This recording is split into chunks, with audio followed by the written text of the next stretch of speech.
Hi, everybody. Hi, everybody. Hi, everybody, and welcome back to the Talking About the Big Stuff podcast with Michael Cole and Matthew Cravat. I am Michael Cole. And I am Matthew Cravat. Welcome back, everybody, to the world's best pod. No. Woohoo! I did it on purpose that time, Matthew. Woohoo! That's why I looked directly at you.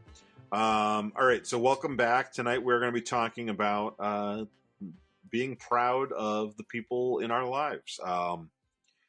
I wanted to do this topic for a couple of reasons. One is I couldn't think of a better topic, and two was I was up in Massachusetts this past weekend because Sarah has been up there for about a week and a half, taking care of her grandmother who is sick and or maybe dying, and Sarah has been one of the main, like her father and her uncle are helping, but what they're doing isn't sufficient. You need a Sarah. Well, they need, but also they just don't know how to Change his diaper. Nurture like the same way. Like when Logan and I got there on Friday, she hadn't eaten in 3 or 4 days. She had pneumonia, and she was on comfort measures. When we got there that was Friday. Saturday, at some point, she started asking for little bits of. She was telling them that she was thirsty. Like when we saw her Friday, she wasn't able to speak clearly. Like it sounds like just your presence healed her. You should be up there, or Logan. No, but if we steep Logan in a cauldron of hot water and make a Logan tea. You joke about it, but when we left, she got worse again. Not maybe physically. If we grind Logan up, we can make a pumice, and we can spread it on her. Anyway, I'm really proud of what Sarah's doing. I know it's really hard. She is literally going up there, and you take, and a meal might take 2 hours, and a nurse doesn't have time to sit there and spoon feed and hand her the cup. So Sarah, I was like, oh, I'm really proud of her. Sarah's good at that because she does that for you. Yes. And then I thought, you know what? I bet Matthew also has some people in his life that he's proud of, since they are more impressive than you. You know who I am really proud of right now in my circle of loved ones? I am really proud of Michael Christopher Cole, the man who has sat down and said, I'm going to write a novel and get it published. I'm going to have to self-publish, but I'm going to get it in real bookstores, not like just print on demand on Amazon. It's going to be, you can walk in any store, say, hey, order this from Ingram, and they will sell you my book. That is an amazing undertaking, an amazing thing to motivate yourself to do. Thank you. And I am extremely proud of Michael Christopher Cole. I appreciate that. And if you are curious, because by the time this goes out, as of right now, it's 2 weeks. I'm proud of the way he flawlessly slips in his merchandising. I wasn't gonna. You're the one who brought it up. It comes out 2 weeks from today. But if you're watching when this episode comes out for the public, it comes out on Tuesday, Election Day. Also, you should be voting, and you should be buying one of these bad boys. The Dinner Party comes out November 4th. So, no, I appreciate that. But I meant, when I said pride, I meant your wife who does amazing work and your daughter who does amazing work. That's what I was thinking when I was thinking about this episode. Hardly even saw them today. They just abandoned me this morning. Yeah, well, they're probably doing important stuff that you should be proud of them for. They were at the General Assembly protesting the GOP takeover of trying to gerrymander yet again in the middle of no reason to gerrymander. It's not it's not redistricting time, but they're doing it because the head of the Senate told Trump, asked Trump, if I get you another congressperson, well, congressman, let's be honest, it's Republicans. They do have some female congresswomen in North Carolina who are shit fucking ass people who deserve to roast in hell if there were such a thing. We should create one for Virginia Fox. But it said, if I get you another congressman, will you support me in my primary challenge next year? And so Trump's like, yeah, get me another person. So they're redistricting that, a 50-50 state that has 25% Republican coverage to be worse. They will take another person away because Trump and because Republicans do not believe in democracy. No, but to be fair to them, a lot of them don't believe we are a democracy Well, I because think that's probably why. I think that's probably like we're a republic and we're Republicans. Why are we letting them do democracy things in our republic? oh yeah, Even though the gerrymandering is undermining the republic part because you can't vote for yeah, your representative. Like yeah. they're not even doing republic right. Yeah, well, I know quite a few conservatives. Some of them, a lot of them are libertarians, um, who would say that we're not a democracy. And every time it comes up, Because they're stupid. my thought is, okay, we can be both. First of all, which is what we are, is both. But also, republic is. We're going to go back to that old concept, like Anthony's apologies of set and subset. A republic is a type of representative democracy. Yeah, it's like saying, "Hey, I don't have a vehicle. I have a Ford F-150. It's a car. Yeah. I don't have a. I mean, it's a I truck. don't have a gay marriage. I have a pickup truck. I don't have a vehicle. It's not a vehicle. It's a pickup truck. Yeah. No, that's I get Because so they're stupid. toxic masculinity. Why is it toxic? We see toxic masculinity is we call a subset of masculinity. Yeah. So It's like when you got a veggie burger, it stops being beef because you said veggie before. yeah, chocolate cake. So yeah, so I that drives me crazy when they say the thing about democracy, not being a democracy, and unfortunately, since I like literally went and looked it up, no one has said it in front of me. Like since I've got the, it's one of those things where you get the art, you're like, okay, I'm tired of hearing about this. What's the counter argument? You A look part it of up. TikTok that I'm in a lot, besides watching Samwise, the overthinker, and her ginger nugget spouse tiptoeing around their children's rooms to the tune of "Don't be suspicious, don't be suspicious." Besides getting that on TikTok all the time, I get liberals responding to MAGA. Like I don't get MAGA stuff very much, but I get the response videos, and so many are that exact thing of them saying, "You more like, doesn't say democracy anywhere in the Constitution," and they're like, "You know what else it doesn't say? It doesn't say the word country. Are you going to say we're not a country because that word doesn't appear?" Mm. Yeah, that's a great point. Yeah. I've been getting more and more conservative. So, you get ads for threads, like posts for threads, and you can only see and I like a accidentally get quarter popped of the into it all thread. the time. You Yeah. can only see a quarter of what it says, so you like click it to see. Well, I've clicked enough of them that have ended up being something I don't really want to see, but didn't look like that. That now Threads thinks I'm like a MAGA guy. Like I'm getting like these nut job threads. I'm trying to avoid anyone thinking I'm a MAGA guy, and it's killing me because the sun is so bright, and I want to wear sunglasses. They're sunglasses that fit over your glasses, but they're all big mirrored-looking glasses, and I look like a MAGA chud. I don't. You can't wear sunglasses now. They took sunglasses away from us. Yeah. Yep, and little flag lapel pins and Yeah, when I was doing the political man on the street interviews, and I wanted to look like a Republican, I literally had a North Carolina flag and a U.S. flag lapel pin. I had both lapel pins on. I'm like, I look like one of them. I got double lapel pins. If I get a little AR-15 one, I'd be perfect. Yep. So Madhavi and Leah were down at the General Assembly all day today, protesting, holding up signs, standing where the Republicans are walking into the building and yelling at them as being anti-democratic. And they went and met with a couple of like-minded Democrats and stuff. And there was even I forget her name, but the representative from Texas who like wouldn't leave when they were trying to vote and got locked in the building. That wasn't Jasmine Crockett, right? She's from Texas too. Yeah, but she's Congress though, so it was a state level person who wouldn't leave the building. Yeah, and they called police on her and they're trying to drag her out. Mm-hmm. She came here for the protest, so as usual, Leah got selfies with her. I think Madhavi and Leah both got a selfie with her. But yeah, so they were there doing that today. So yeah, and then I think it was maybe Nicole Collier. I think maybe that's the person's name. It's just coming to me in a chat. Nice. Yeah, I just I am also proud of your wife and daughter and what they're doing too. Yeah, right now Madhavi is actually working on getting some model legislation from another state, but then rewriting it to fit North Carolina particulars. You hear about these parent Bill of Rights, which is usually I, an arch conservative religious person, have the right to tell all the children what books they can read and what subjects they can learn.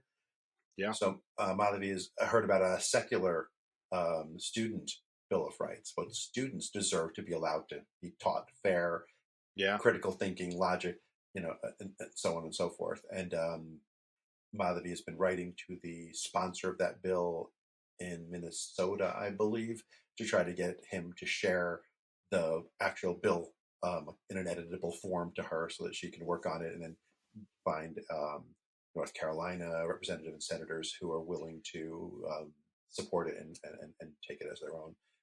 Because when it comes from a constituent, because when they bring it to the floor, like they're asked, where did this come from? And being able to say a constituent gave it to me, is a powerful mover there. So Wisconsin, again, it's coming to me in a chat. It wasn't Minnesota, it was Wisconsin. It's coming to me in a chat. Nice. So the Parents' Bill of Rights concept and book banning. I know this is not exactly what the topic is tonight, but I did do a rant on it recently on our channel. I did, and because of that rant, I got into a conversation with my brother-in-law about book banning in public schools and how good it is to and how children. Democratic it is to be able to let the public know and vote on it. And we had this long conversation, and it didn't really devolve badly. But I don't think we came to any kind of consensus on anything. But one of the things that was good that came out of the conversation was because from the episode we did about it that I don't really believe in the idea of parents' rights the way as they've been advertised, talked about in public discourse over the last 20 or whatever years.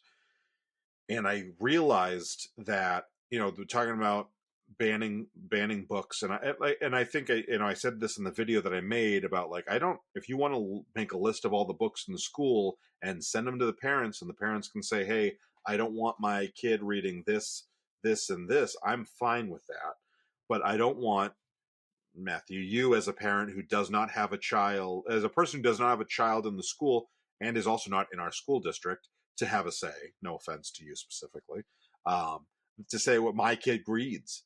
And so one of the things I also don't want the parent of the kid who sits next to my kid to have a say in what my kid reads. Sure, and I agree with you on that too. I but agree with that. Even worse when it's me, since I don't have kids there. Yes, yeah, exactly. And so I will say, non-parents still have a big stake in what goes on in the public school, because when the morons graduate with no knowledge because of what's been done, I have to deal with them in the world. Who am I going to hire? Who's going to take my Big Mac order properly when they're illiterate because they weren't allowed to read that Big Mac because it had Scottish people in it? Right. So don't study Macbeth. How are you going to order a Big Mac from me? The Macbeth. One of the so fair and foul, a breakfast sandwich you've never had. You'll think about it. God, they're so much better than I ever was. What was it? Tomorrow. Anyway, so we started getting into the subject of parents' rights and all that stuff, and I was like, yeah, but to an extent, parents need to do the work. If I'm a parent of a kid that's in the school and I say, I don't want my kid reading this, and that, that's my job to go find those books on the list and do that. And then I said, and yes, some parents will not have the time or bandwidth or desire or to put in that effort. That should not, that is, I get that. But ultimately falling through those cracks is, I think that every parent, or not every parent, because you're going to be on the same boat as me, I think, in this, but parents like to think that we have ultimate right over our children, but that's obviously not true in a lot of clear ways when it comes to outright abuse. That's clear to a majority of people, right? But ultimately, I use the example of the teacher and the parent are supposed to have a similar dynamic to the judicial and the legislative, and where it's checks and balances. So the teachers they're mandatory reporters. They have to report if they see signs of abuse from a parent. Well, Unless it's Arnold Schwarzenegger in Kindergarten Cop, then he could just beat the shit out of the father. sure, yeah, yeah. But then also, and they're always worried about these teachers. Well, I'm doing the work. I'm talking to my kid, and I'm being like, Yeah. "What happened at school today?" I'm looking at the syllabuses that they give out and talking with him about it. I've not had Yeah. anything to object to yet. I So, think the irony is the parents who want to legislate for all children based on their personal opinion yeah, are the same ones who, if there's someone accused of a crime, are like, personal responsibility. I don't want to hear what the situation was or what was going on. It's personal responsibility. But then they don't take personal responsibility by being engaged in their child's education yeah, to know what book their kid is bringing home from the school library. And like you yeah, say, there's a way to proactively have them give a list of even topics they don't want their child to be allowed, and the teacher and then the librarian can look and say, oh, this involves people who love each other. Your parents don't believe in love. You can't have this book. yeah. So be it. It's an extra step for the librarian. But yeah, that's a better than books about love shouldn't be in the library.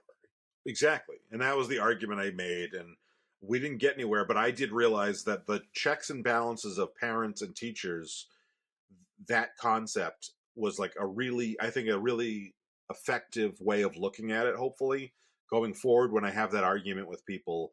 This idea of like, yeah, you know that teachers are mandatory reporters. Sometimes that's why we send them to Catholic school or whatever.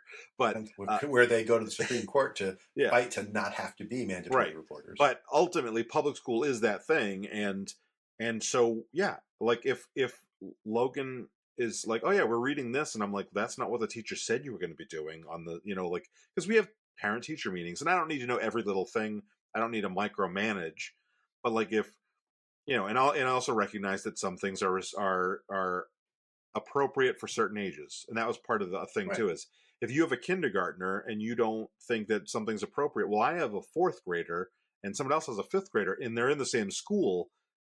That shouldn't be the same situation. A Right. That's what kindergartner and it's individual. That child shouldn't be looking at that book, but other kids could. Like, exactly. I mean, the irony is always the activists who say, well, then you need to ban this book that has a thing saying their penises were the size of donkeys and that their emissions were and they go, well, that's the Bible. So you need to ban the Bible out of the library now because no, it's okay for the Bible to have that in it.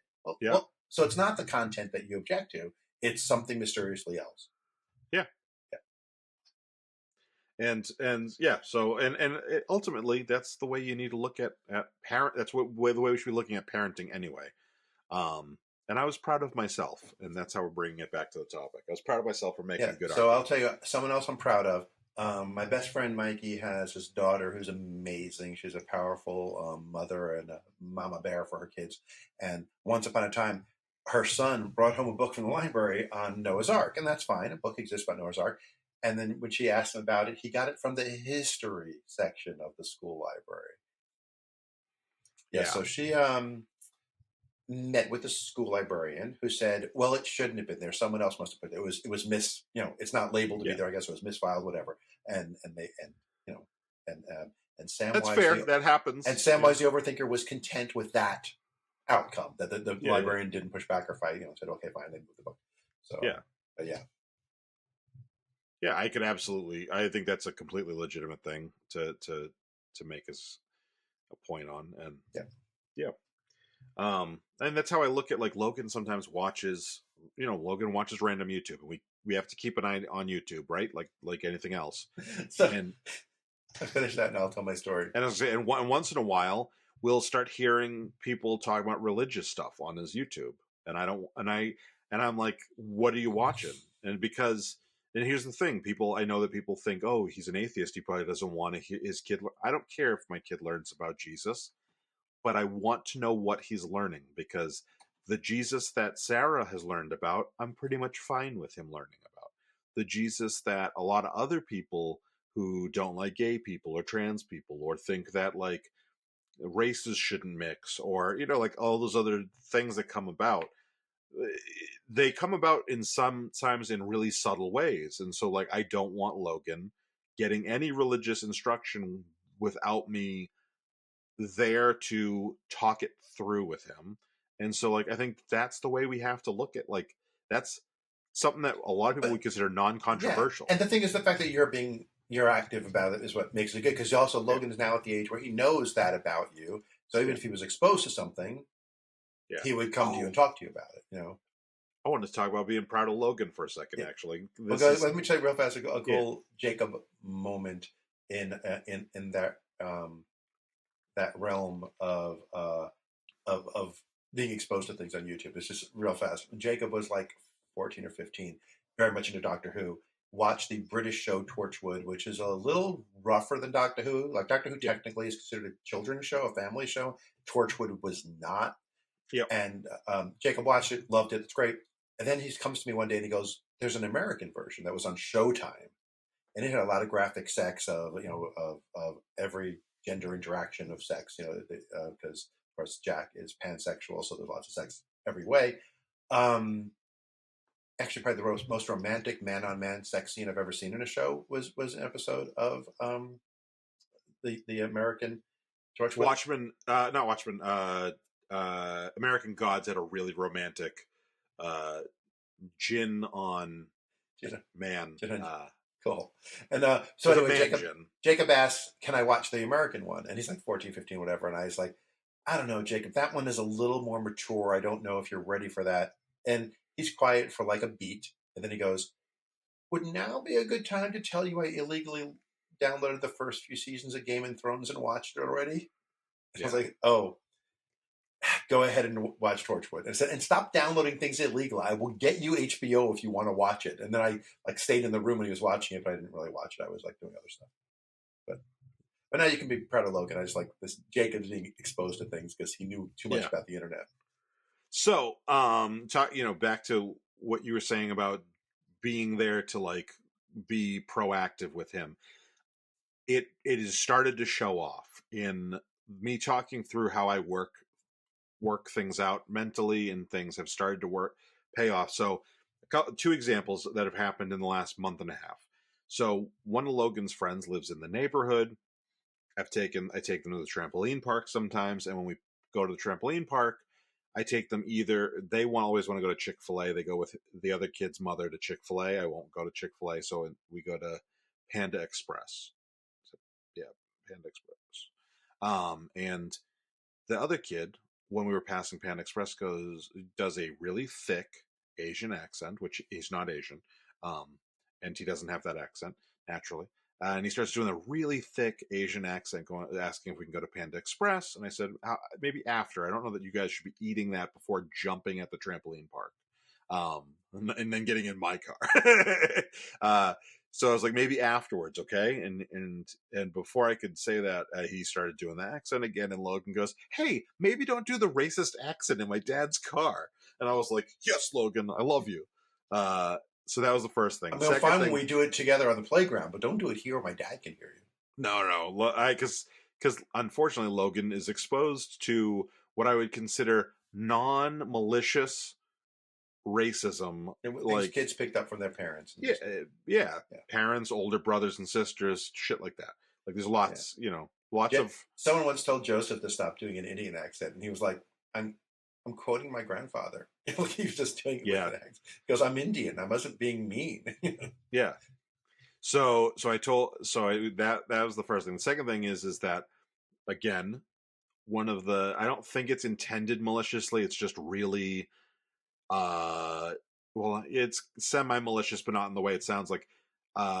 There's some kids that he knows that call everything gay, and they're like, "You're gay. That's gay. Gay."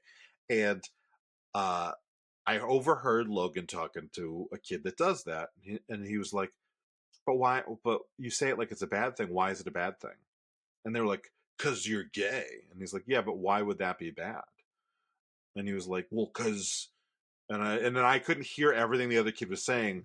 And Logan was like, "Okay, but then why this?" And he just kept whying down. He learned from the people at Toyota to do the 5 whys, so you can drill down to the core problem at the base of the issue. Yeah, but he was doing it, and they were, and the other kid was like, "Hey, he's being annoying." I'm like, he's right. He's absolutely he's right. Out thinking you. He's more moral and better philosopher.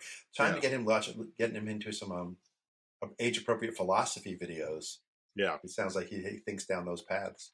But I was Just don't really let my proud wife find out because she hates philosophy videos.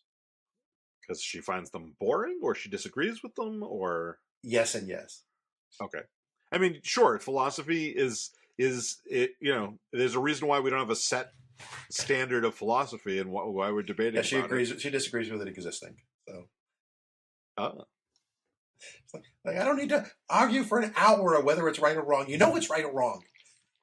Yeah, on a lot of things I agree, but but yeah, he. So I was really proud of him about that, and also amused and just kind of like, oh, he's like a smarter, better. He's so much like me, but better in every way about it. You know what I mean? So Mm-hmm.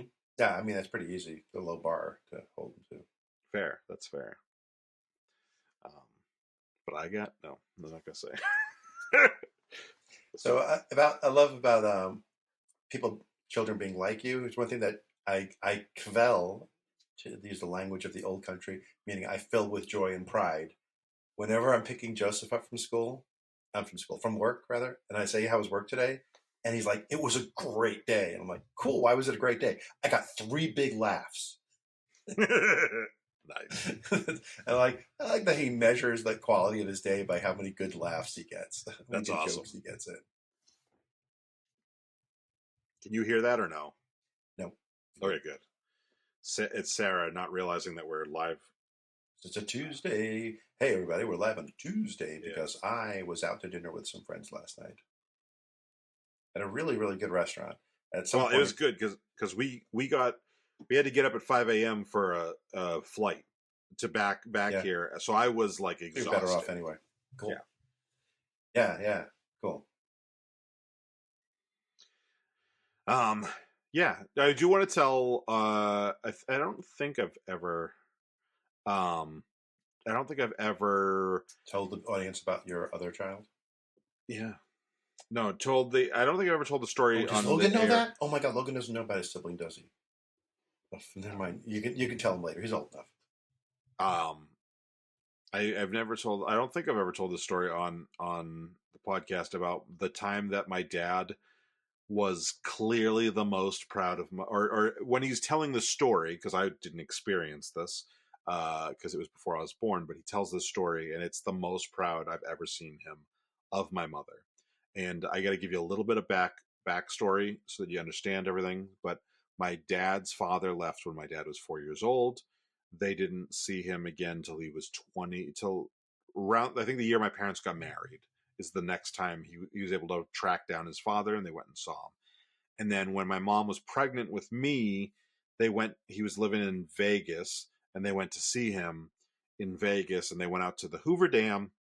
And, this is 1984. They went out to the Hoover Dam. They saw the dam, and then I they got wasn't there. stuck.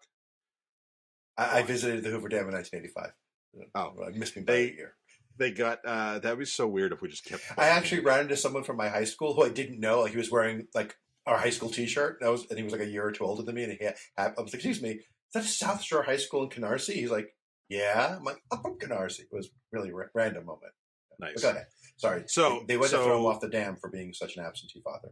No, so it wasn't a great visit, but they were like visiting with them, and I guess at one point like he was telling my dad like, this is how you gamble, and he was like, give me another 20, and then put down the 20 and lose the 20, but like, give me another 20, I'll show you. So you gamble, and, you get someone else to give you money. so they're coming back from the Hoover Dam. There's a accident that happens, and they get stuck in traffic, and it's like a rental car, and they're not sure about the situation, and my mom's getting worried because they're in the middle of the desert, and there's like bumper to bumper traffic, and my grandfather, we don't call him grandpa, like obviously, but for the point of this story, my grandfather had run out to where the car was. The guy died, and he took the dog that was in the car to like make sure the dog was safe. Like my grandfather took the dog, and um and he was like so worried about the dog, and like, oh, the dog, and my mom was freaking out because we were stuck in traffic, and like she was worried, like, are we gonna make it back before nightfall, like what's gonna happen here, I don't know, and it was her first time like outside of New England without her parents, basically. Like, you know, like this was, you know, a big deal. And Yeah. she's 22, almost 23 years old. Like she's like basically a kid, right? And my my grandfather says, "Don't worry, Maria, you'll get to eat," because she was big already from being pregnant. And he goes, "Don't worry, you'll get to eat." And she goes, "Oh, I know I will, because if it comes to it, I'll eat your fucking dog." And it was and my dad told me that story on my 21st birthday, and he was, because that was the last time he saw saw his dad, was that trip, because he was like, this guy sucks. Like, I'm not gonna, like, Yeah. he could have gone and seen him more, but he was like, I'm done. Right. Now I have no more curiosity. I've tried 3 times. I'm done. Yeah. So he was like, this guy sucks. But like, he was so proud of my mom. And every time the story comes up, he just looks like that's the lady I fell in love with. And I always, have you seen the thing? I think it was Trump's face on not Neo, Morpheus, on Morpheus's body, and it's the red pill and the blue pill, and it says one's a C and one's a P, and then it's RA blank ICST, right, or IST or whatever, and it's like, which one is worse? And like the conservatives like Same with the Scrabble, like like a Scrabble board, those are letters there, and they have P and the C on the rack, and it's like, which one is it? It works either way. Yeah. For our president, and that lovely. Yeah, but so Alex was telling me earlier today. Sorry, Alex was telling me earlier today that he thinks that what was it that he said, that the government shutdown and all the financial problems and economic problems that are going to come out of that are going to be the final swift kick in the ass that a lot of Republicans are going to need to get off the Trump train. And I sent him a video about like how libs always think that they can be reasoned with and dealt with. I just sent it to him, and I was like, this is gonna heavily. It chops away the people in the middle, but he's lost all those people, the people in the middle already. Like his approval rating is so low, it's people who will never stop being fans. Even, I mean, you read some of the Leopards Ate My Face posts, and I still love you, but I'm losing my farm. What's the "I still love you" part? Why is that in there? Mm-hmm. So here's a proud of one of my children's stories that I told a couple of times this past weekend. So this past weekend, Madhavi and I were in Myrtle Beach at the Freedom from Religion Foundation National Convention, where I was a speaker. That was fun. And one of the things they do at the convention every year is they do a raffle. People buy raffle tickets, and they raffle off clean money. That is bills that don't say "In God We Trust." So they'll pull out bills. This is a $1 bill from 1927. So here it is. And they do like 1s, 2s, 5s, 10, 20, 100, whatever they have. It's all money that members, when they happen to come across it in the wild, will donate it to them to use for the raffles, because people will buy $30 worth of tickets to try to get one because it's cool. And back in 2014, I think, we here in Raleigh hosted a regional FFRF convention, and they did that. And when they did it, they always call like young people out of the audience. So there's usually teens who have won awards or scholarships or something like that, and they'll pull them up on stage because young people are still honest, So they pull the tickets out of the little rotating ticket holder. So Jacob had been pulled out when it was here in Raleigh. He came and he went pulled your name, and But what they did, a fun thing, they had these 3 kids come up and they asked them to speak in tongues before they pulled it out to make sure they had God's blessing. And Jacob at the time was the most shy, introverted person on the planet. Like, it's amazing he got on stage. But also my son, and because of all my improv background,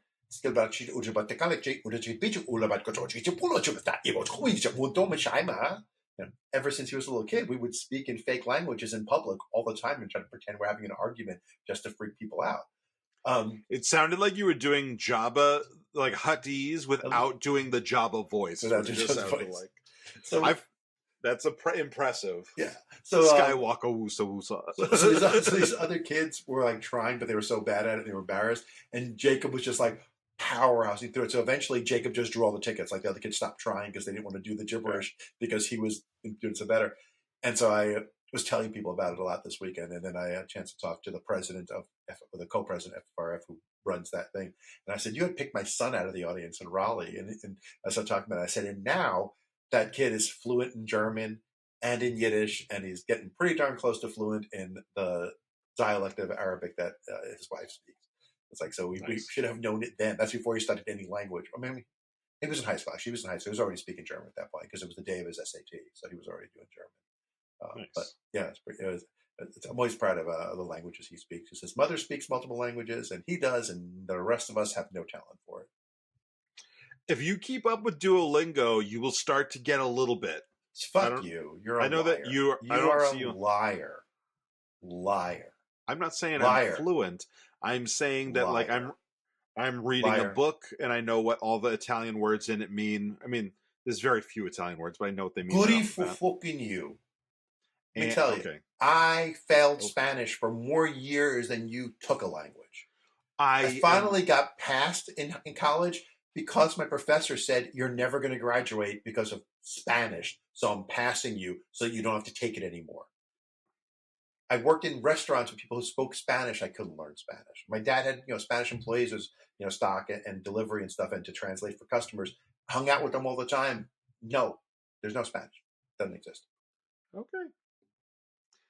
Anyway, Leah, I see her updates very regularly, and she's at least doing her part to learn another language.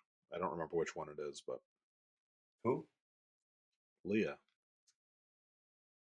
Maybe she's doing French. She doesn't tell me what she's doing. She took French in high school, so she knows a little French. Yeah, her and I are friends on Duo. Also, I didn't know this. Honey, did you know this? Did you know they're dueling together? They're doing a duo. That's like a quattro. So like Susie Quattro. Hey, everybody. Do you remember Susie Quattro? On the drive back from Myrtle Beach, we heard a Susie Quattro song, right? You all love Susie. Nobody knows who Susie? Madhavi says she's learning Susie French. Quattro? Yeah. So as somebody who doesn't use Duo, I'm going to explain to you something. So on Duolingo, you have these different things that they try to motivate you to keep doing the app, right? And one of the things that you do on there is you can have like friend quests. So friend quests are like, we both do a lesson each day. Simply yeah, you'll each do a lesson each day to keep the quest going, right? But it doesn't know what your relationship is to somebody in real life. So Sarah and I have been on this French quest, on this friend's quest for like a month or two. And Duo does not know that we're husband and wife.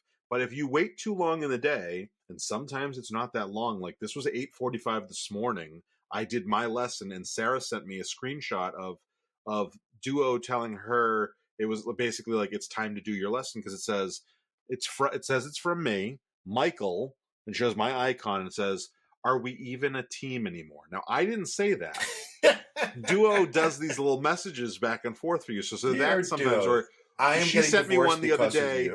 She sent me one the other day that said, what are we breaking up? And I'm like, what? And the only reason I know is because it's got Sarah's little Duo face plus the Duo owl on top of it. But it's like, Duo, chill out a little bit, okay? Also, another reason why I think you would enjoy it because of accidental humor on it is the things, like every time you've taken a foreign language class, I'm sure there was a little bit of this, but the sentence examples, you'll go into like a chapter or a lesson on there, and for like a week and a half, it'll just be like every single lesson is, my uncle is in prison.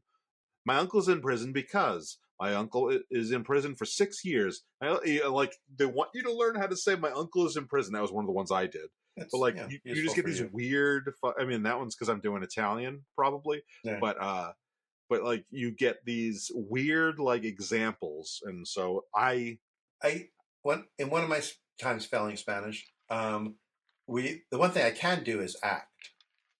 You know that. That's why you love me. And me and this a girl in my class, we all broke up in pairs, and we had to do little skits. We had to kind of co-write this little skit, and our skit, and use certain words. And one of the words in Spanish we had to use was empathado, So what does embrasado mean? Come on, you can figure it out from the sound of the word embrasado. Embrasado. Like the emperor or the empress. Pregnant. And it's funny. People always think it means embarrassed because it looks like embarrassed. But it's like I'm soy embrasado. You're saying you're pregnant instead of embarrassed, like people do. So we wrote this little sketch where I was her dad and she was telling me she's pregnant. And when we practiced it, we did it very sedately. And then we got in front of the audience, in front of the class, and she's like, Padre, soy embrasado. And I went, eres embrasado. And I bashed the table, and like things fell off the table. And I'm screaming at her at the top of my lungs, and she was terrified of me. Terrified. It's like acting. I'm also, I've been really proud of Joseph in a household sense that he's kind of, he still lives at home and stuff. And he's kind of taken it upon himself that he needs to give back like twice as much because he doesn't want to feel like he's freeloading me at home. So like whenever we walk in from being somewhere, the house is clean, the dishes are done.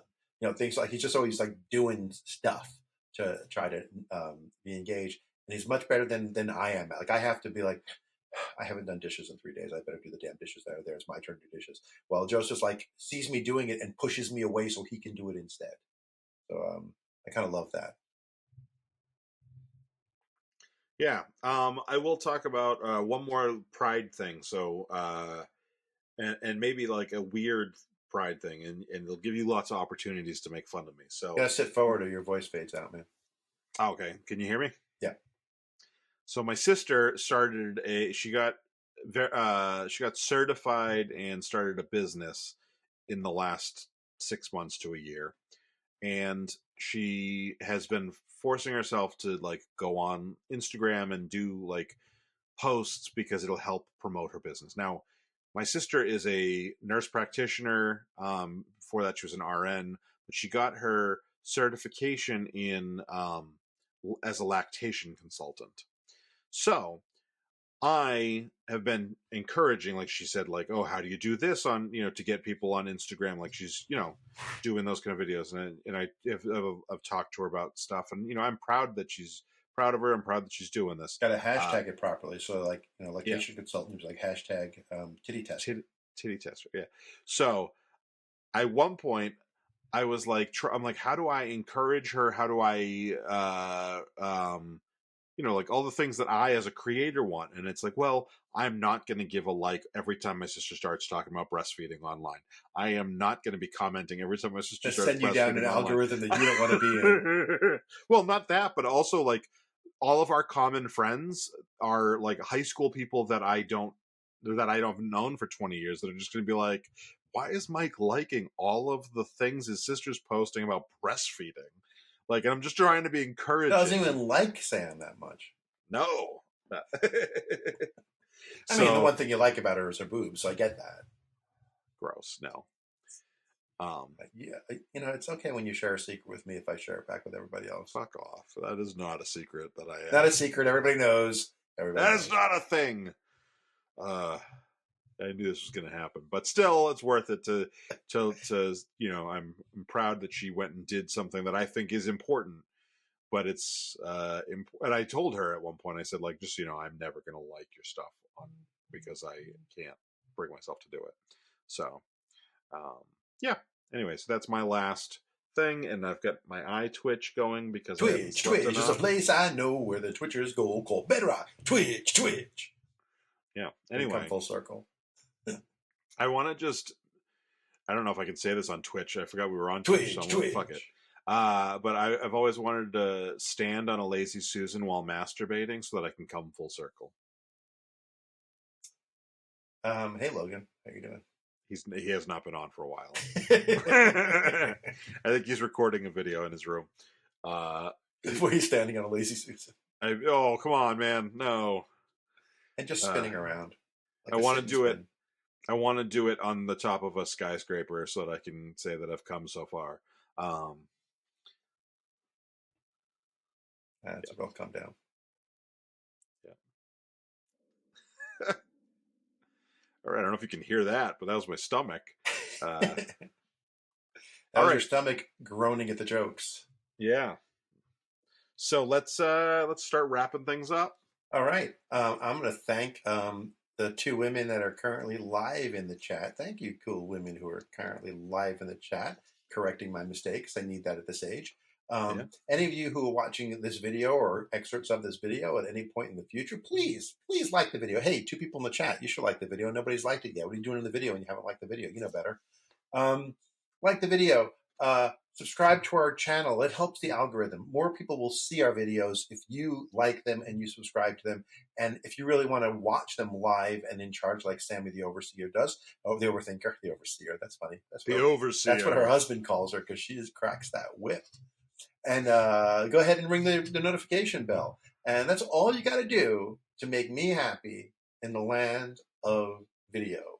If you use your eye holes to watch us, like and subscribe, and make comments. Make comments below. Comment what you're proud of your loved ones for.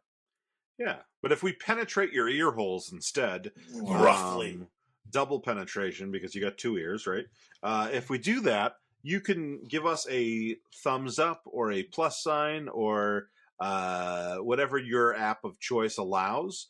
And reviews are great. Reviews would be very helpful. And that's a great way to for free show us a little love. And if you want to show us a little love for less free, you can go to patreon.com/talking about the big stuff, where we have 4 options. There is a free option, and there are 3 paid options that will allow you to get special extras, like one special extra being the podcast a few days early. Another special extra being watch the live stream. Yeah, I mean the live streams are public now, but I forgot we keep switching that up. No, we're just trying to get like more people involved. So what's another extra besides getting it early? What if you do a buck? You get for $1. If you get it $1, that's the early episode. $3 is when you get extra content. $3 a month. Yeah, you know that Mike has come all around if you do the $3. Yeah, yep. They all, most of the stuff that we cut out will be on that. And then the $10 version gets you our pre-show conversations, which are pretty fun. And once in a while, we will say something so heinous that the $3 patrons don't get that. And that is for $10 patrons. And you could learn my favorite story about Mikey's mother. No, you can't. Mm-hmm. That is not a thing. Unless if you want to learn a version of a story. You can if you watch all the live streams, because sometimes you can get the dinner party, which will be out November 4th.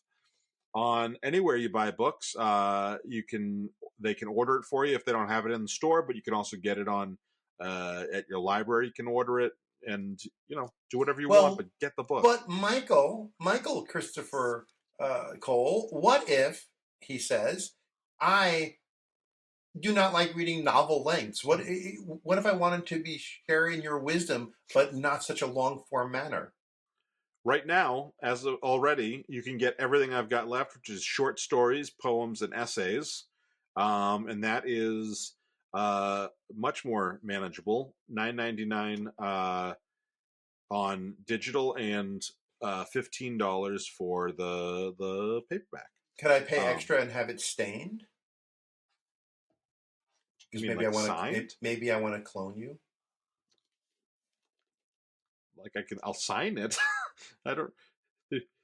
If you want to pay, I mean, I got to talk to Sarah about what you might take it and look at it and say, "I wonder what that stain is," and then someone would answer. Go ahead. And they would say, "Hey, everyone who has stuck with us this long talking about the big stuff, I really appreciate that you did, and I am proud of you." Remember, the conversation doesn't end here. It's just the beginning.